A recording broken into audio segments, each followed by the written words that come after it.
Buong pusong ipinagmalaki ni Kimi na yun daw ay iniregalo or ibinigay sa kanya ni Papi Paulo.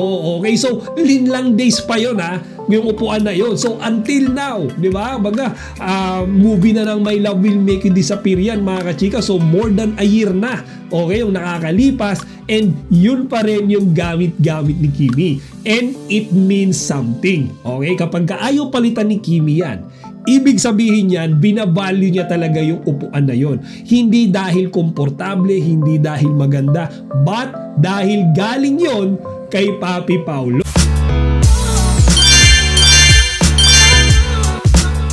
Magandang araw mga chika, Rigel po ulit ang Chika Patrol. Bago tayo magsimula mga chika, inaanyahan ko muna kayong mag-subscribe dito sa ating bunting channel para palagi kayong updated sa mga latest at nagtitrending ng mga showbiz balita. So today is Saturday, February 22, and let's have some quick Kimpaw update mga chika. As you are well aware, mamaya-maya lang, siguro around 6 to 7 PM ay bibisita sina Kimi, Paulo at iba pang mga cast ng My Love Will Make You Disappear sa Robinsons Antipolo. Yung tatalakay natin ngayon mga kachika ay yung video, okay, kung saan dumalaw ang Bex Battalion, si MC, si Lassie, tsaka si Chad sa tent ng Kimpaw. Okay, so pinost nila to mga chika I think a few days ago, and kahapon ko lang siya napanood kasi ang daming mga Kimpaw fans na mga subscribers natin dito sa channel na sinasabi panoorin ko nga daw itong pagdalaw ng Bex Battalion sa Kimpaw tent. So mga kachika, kagabi pinanood ko at wala akong ginawa kung hindi tumawa at kiligin. I think itong video na to mga kachika was made around January 29 to January 30. Around that date mga kachika. Kasi if you could still recall, ito yung araw na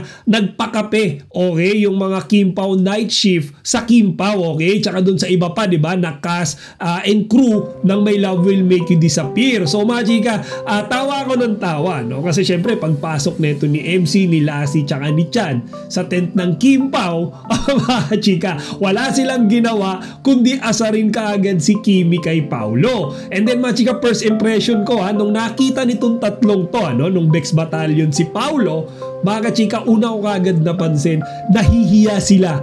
Okay, for some reason mga kachika, etong mga Becky na to, diba, malakas sila magpatawa, hindi sila nahihiya, diba, in front of many people kapag nagpapatawa sila. Pero nung si Paulo yung katabi nila mga kachika, sa loob ng tent ng Kimpaw, hindi sila makatingin ng diretso kay Paulo. So yan mga chika, first impressions ko parang nagkakaroon sila ng inferiority dahil sa kagwapuhan, okay, ni Papi Pao. Habang nagbibiroan nga sila doon mga chika, nagkukwentuhan, si Paulo tinanong sila kung sila ba ay kumain na.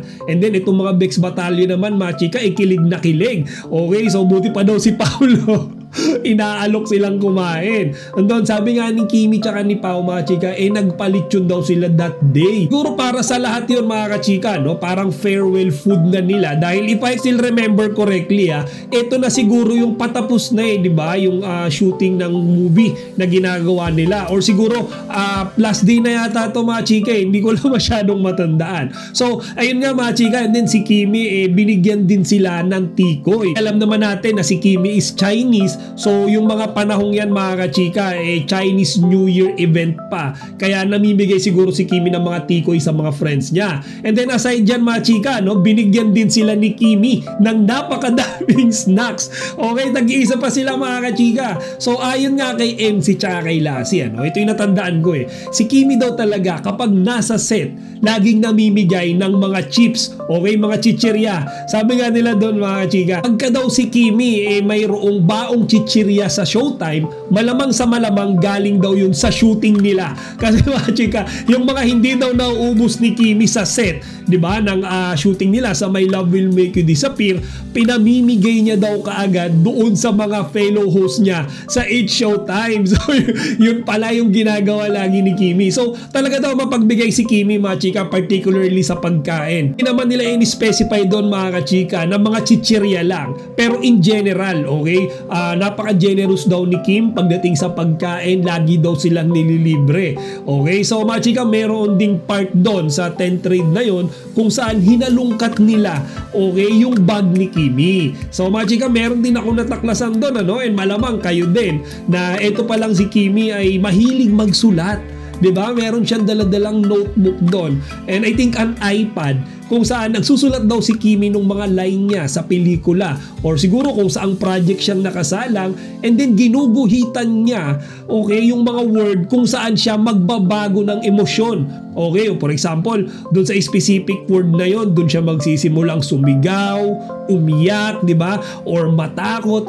Parang ganun mga kachika. So si Kimi pala talagang prepared palagi. Kumbaga bago siya sumalang sa shooting, talagang alam niya mga kachika yung bitaw ng mga sasabihin niya. And then napansin din nila doon mga kachika na si Kimi is very organized pagdating sa kanyang mga gamit. Specifically doon sa bag na gamit-gamit niya that day. So meron din ipinakita doon si Kimi na parang maliit na fan na malamang sa malamang yun yung gamit-gamit niya kapag siya ay naiinitan sa tent. Bukod nga sa gamit ni Kimi mga kachika, dito na tayo sa medyo kilig na part. Okay, kasi napansin ni MC tsaka ni Lassie na mayroong napakagandang upuan.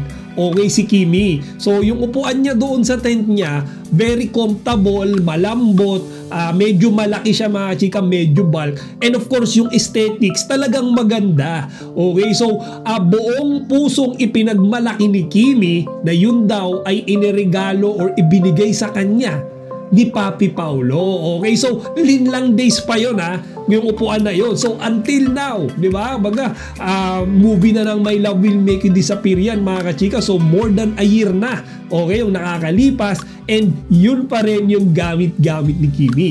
And it means something. Okay, kapag ayaw palitan ni Kimi yan, ibig sabihin yan, binavalue niya talaga yung upuan na yon. Hindi dahil komportable, hindi dahil maganda, but dahil galing yon kay Papi Paolo. And siguro mga chika, no?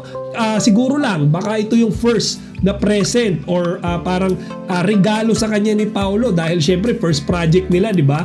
Yung linlang. Kaya mga chika, nung sinabi nga yan ni Kimi sa Bex Battalion, lahat sila kilig na kilig. Okay? Actually, tinry pa nga nilang upuan lahat yun.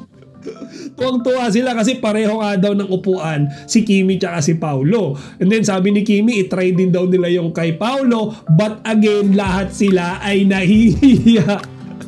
Upuan yon kasi syempre baka daw masira pa nila or nakakaya daw baka madumihan nila kasi nga mga chika, like what I said earlier, hiyang-hiya talaga sila for some reason kay Paolo kasi nga daw ang gwapo-gwapo. Okay, may tinanong pa nga sila dun parang, Pau, sanay ka na ba na laging nasasabihang gwapo? So sabi ni Paolo, hindi daw.